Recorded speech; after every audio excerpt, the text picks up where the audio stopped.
Hello, everybody. My name is Max, and welcome to another pronunciation lesson. In this lesson, we're going to take a look at grouping words and pauses in English. We're going to learn how we can pause sometimes when we're talking, how we can put the words into different groups when we're talking, and what does it mean if we do this in English and why it's important.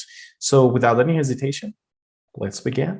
All right, grouping words and pausing. So when we speak, we say words in groups which form a meaning together, almost like one word, and we pause it slightly between these groups of words. As you can see, when I was reading this sentence, I had some pausing. Like, for example, when we speak, we say words in groups which form a meaning together, almost like one word, and we pause it slightly between these groups of words. You see, there were some pauses when I was saying. I was not reading like a robot like this. When we speak, we say words in groups which form a meaning together, almost like one word, and pausing slightly between these groups of words. No, that's robot. You're not going to speak like that.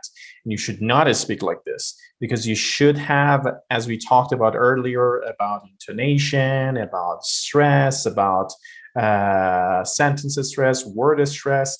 And here is grouping words. You have to put the words inside of groups when you're talking and have very short pause, not too much, very short pause between each group.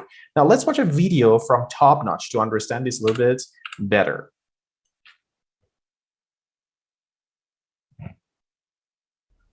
Thought groups. Thought groups make a long sentence easier to say and easier to understand. Listen. One special holiday people celebrate in the U.S. is Thanksgiving. Listen again. One special holiday people celebrate in the U.S. is Thanksgiving.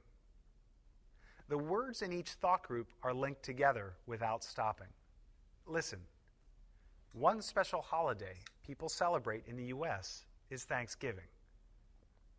At the end of each thought group, there's usually a slight fall or rise in intonation, and sometimes a slight pause. Listen. One special holiday people celebrate in the U.S. is Thanksgiving. There is no one correct way to divide sentences into thought groups. Listen to these examples of some types of words and phrases that are often grouped together in a thought group. The people who are at the party were wearing colorful costumes. Some traditional foods that people eat on this holiday are spicy noodles and grilled fish. Last Halloween, I visited my friend who lives in New York. Listen to the examples. Notice how the sentences are broken into thought groups. The traditions they observe are similar to ours. The food they served was really delicious. The traditional dress she was wearing was beautiful. We really loved the music they were playing at the party. On that holiday, people visit their families and eat traditional foods. The festival that celebrates the autumn harvest is a lot of fun. Now listen and repeat. Click on pause after each sentence. The traditions they observe are similar to ours. The food they served was really delicious. The traditional dress she was wearing was beautiful. We really loved the music they were playing at the party. On that holiday, people visit their families and eat traditional foods. The festival that celebrates the autumn harvest is a lot of fun. Very good. So as you can see, there is no rule for this. Like, we cannot just have some kind of a rule, but we're going to talk about it a little bit in details more so that you understand sometimes how you can do it. And as you can see, there is no grammatical structure involved here.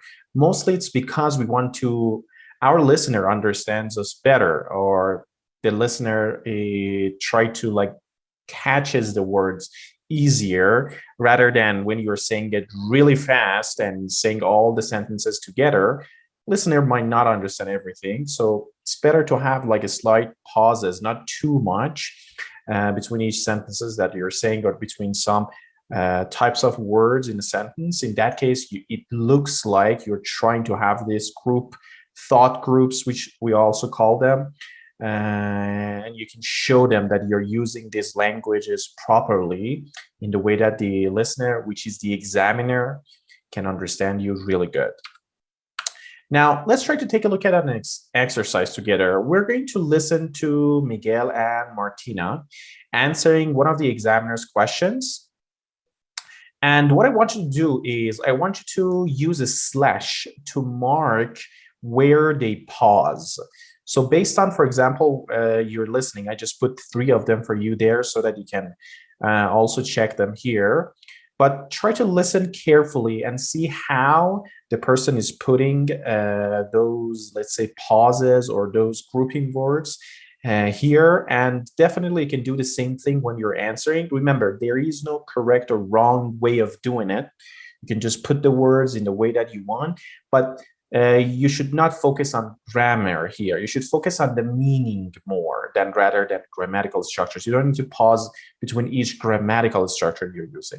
Try to have pauses whenever you want to, let's say, express some kind of a meaning easier.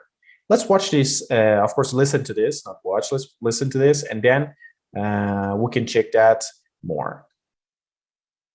How can families benefit from eating together? Well, the important thing is not eating, it's spending time together, so that they can talk about what they have been doing during the day. They get the chance to exchange opinions and make plans as well, because everyone can contribute, and that's what makes a rich, meaningful family life. Children learn ideas and attitudes from their parents, while parents keep up to date with their children and what they are thinking and doing. And Martina, do you agree? Yes, I do. And also I think people cook better when they are cooking for several people than when they are just cooking for themselves. So that as a result, people who eat together eat more healthily.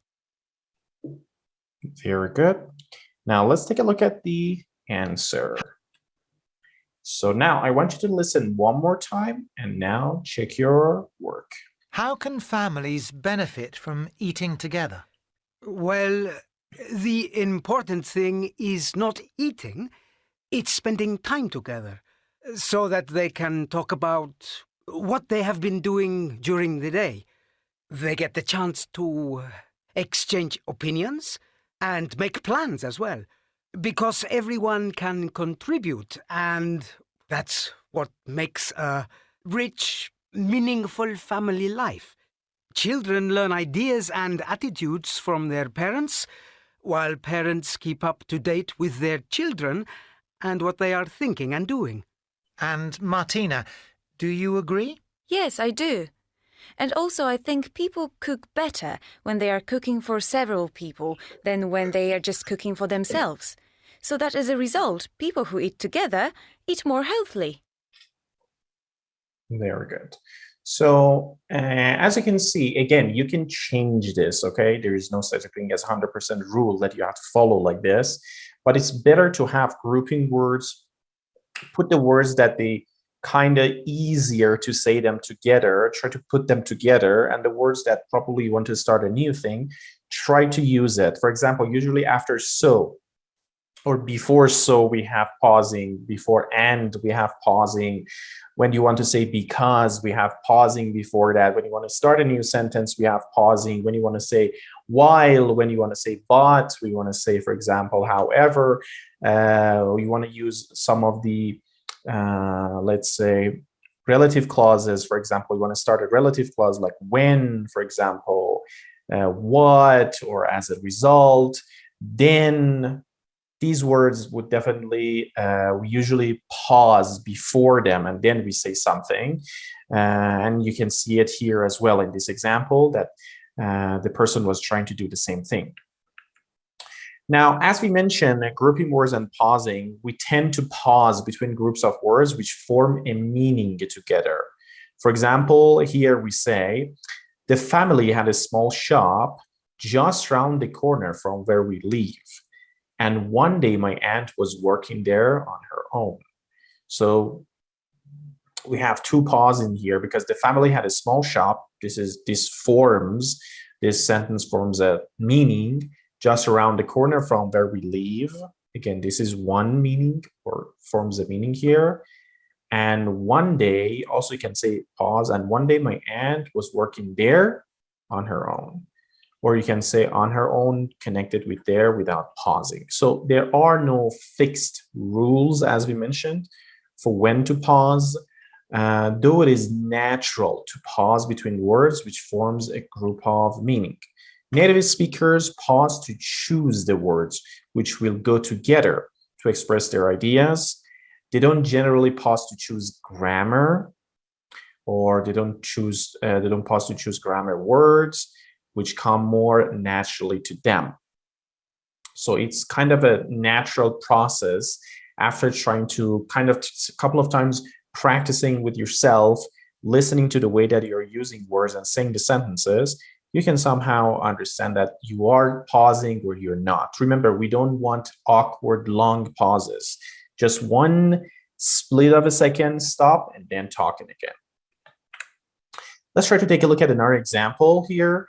So here you have the answer. I want you to listen and see how this person is trying to do the same thing. Try to pause between each group thoughts.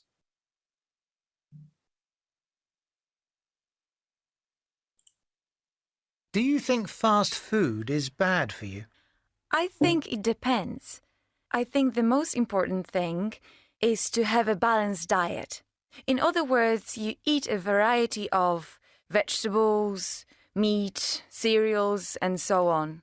I'm not sure it matters so much how long it takes to prepare, because I think fast food is just food which is prepared quickly. On the other hand, if you just live on, junk food, for instance, hamburgers and pizzas and things like that, then you probably need to cut down and have a more balanced diet.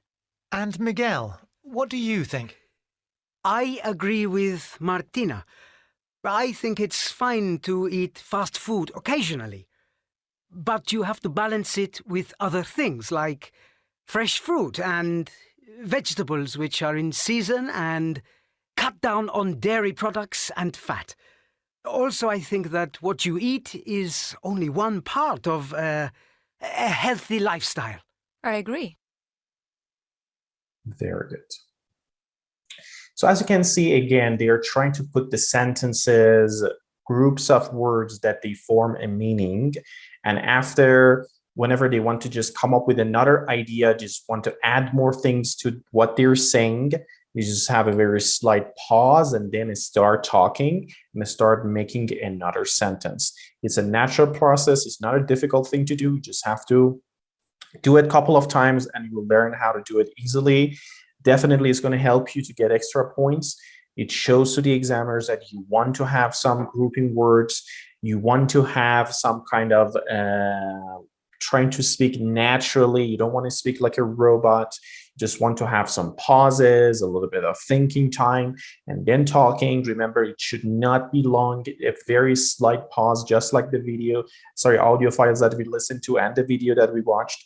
You should not have a very long and awkward pause. It should be short and just put the words together that they form a type of meaning, and then other things in another groups. And in that case, you can have easily grouping words.